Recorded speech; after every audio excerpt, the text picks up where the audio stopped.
টিয়কৰ ৰাধাকৃষ্ণ মন্দিৰৰ কৃষ্ণৰূপৰ বাঁহী চুৰি টিয়কত সংঘটিত হৈছে এক ঘটনা যি ঘটনাই ভাবিবলৈ বাধ্য কৰাইছে যে মানৱ সমাজ কোন দিশে গতি কৰিছে।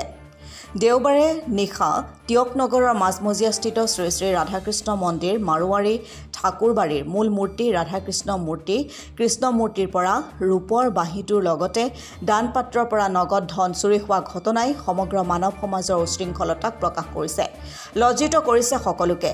জানিব পৰা মতে পুৱা মন্দিৰৰ পূজাৰীয়ে পূজা কৰিবলৈ মন্দিৰলৈ আহোঁতে কৃষ্ণৰ হাতত বাঁহীটো নেদেখি সকলোকে খবৰ দিয়ে।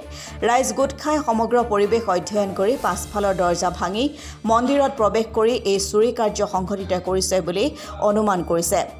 এপিনে মন্দিৰৰ ষ্ট'ৰ ৰুমৰ তলা ভঙাৰ লগতে নিচেই কাষতে মন্দিৰৰ ভিতৰত গাঞ্জা প্ৰত্যক্ষ কৰিছে ৰাইজে। ভাঙৰ ৰাগিতে হয়তো এনে দুঃসাহস সংঘটিত কৰিছে বুলিও একাংশই মত প্ৰকাশ কৰিছে। উল্লেখযোগ্য যে স্বয়ং কৃষ্ণৰ মূৰ্তিৰ পৰা বাঁহী চুৰ হোৱা কাৰ্যত এতিয়া সমগ্ৰ টিয়কবাসী মৰ্মাহত হোৱাৰ লগতে এয়া মানৱ জাতিৰ বাবে অতি লজ্জাজনক ঘটনা বুলি অভিহিত কৰি উচিত ব্যৱস্থা বিচাৰি টিয়ক আৰক্ষীৰ কাষ চাপিছে মন্দিৰ পৰিচালনা সমিতি।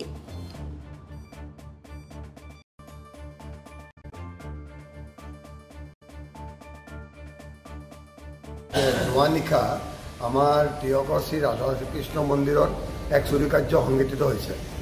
ৰাতিপুৱা যেতিয়া পূজাৰীয়ে উঠি মন্দিৰত 5টা বজাত সোমাইছে তেতিয়া দেখে মন্দিৰৰ পিছ দুৱাৰৰ তলা ভঙা আছে আৰু মন্দিৰত যিটো ষ্ট'ৰ ৰুম আছে তাৰ তলা ভঙা আছে আৰু যিটো শ্ৰীকৃষ্ণ ৰাধাৰ মূৰ্তি থকা যিটো মুখ্য মন্দিৰ তাত থকা কৃষ্ণ হাতৰ ৰূপৰ বাঁহীটো নাই আৰু দান পাত্ৰ থকা পইচাখিনিও নাই। গতিকে এই চুৰি কাৰ্য টিয়কৰ মাজমজিয়াত সংঘটিত হোৱাৰ বাবে আমি অতিশয় মৰ্মাহত হৈছোঁ আৰু আমি এই বিষয়ে আজি ৰাতিপুৱা গৈ পুলিচ প্ৰশাসনক অৱগত কৰিছোঁ।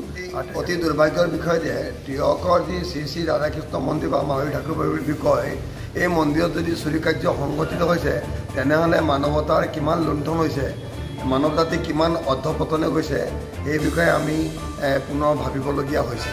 এনে কাৰ্য আজিলৈকে টিয়কত বিশেষকৈ আমাৰ শ্ৰী শ্ৰী ৰাধাকৃষ্ণ মন্দিৰত এডাল বাঁহ এডালো আজিলৈকে চুৰি হোৱা নাছিলে। তেনে ক্ষেত্ৰত যদি এইবাৰ মহামন্দিৰত মেইন মন্দিৰত সোমাইছে আমি অতিকৈ অন্তৰত দুখ পাইছোঁ। ৰাতিপুৱা যেতিয়া মন্দিৰত আহি দেখিছোঁ তেতিয়া এই গাঞ্জাৰ পুৰিয়া এটাও কিন্তু মন্দিৰত পোৱা গৈছে। মূল মুখ্য মন্দিৰৰ পিছফালে যি গলি আছে গলিটোত গাঞ্জা এভাগো পোৱা গৈছে।